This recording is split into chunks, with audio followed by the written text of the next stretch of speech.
বস, একটা কথা বলবো, আমার স্ত্রী আপনাদের কি ক্ষতি করেছিল?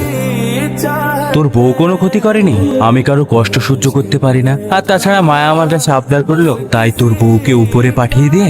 আর তাছাড়া এটাই আমার সব থেকে বড় ভুল, তাই এই ভুলে প্রায়শ্চিত্ত করতে চাই। এবার তোকেও তোর বউয়ের কাছে পাঠিয়ে দেব।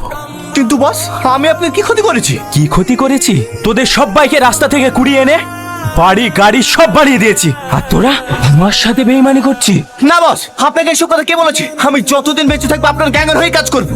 না টনি, আমরা মরে যাব, তাও এই বেইমানের সাথে কাজ করব না। এই, তুই বেইমান কাকে বলছিস? আরে সব থেকে বড় বেইমান তো হচ্ছে তুই। মনে পড়ে সেদিনের কথা? আজ থেকে 2 বছর আগে যখন তোর গুলি লেগেছিল, তোকে সবাই রেখে পালিয়ে গেছিল, কিন্তু আমি পালাইনি। আর তুই সেই ভালোবাসার এই প্রতিদান দিলি। বিশ্বাস কর টনি, আমি তোকে খুব ভালোবাসি। চুপ কর বেইমান, আমি চাই না যে তুই আমার ভালোবাসার মানুষের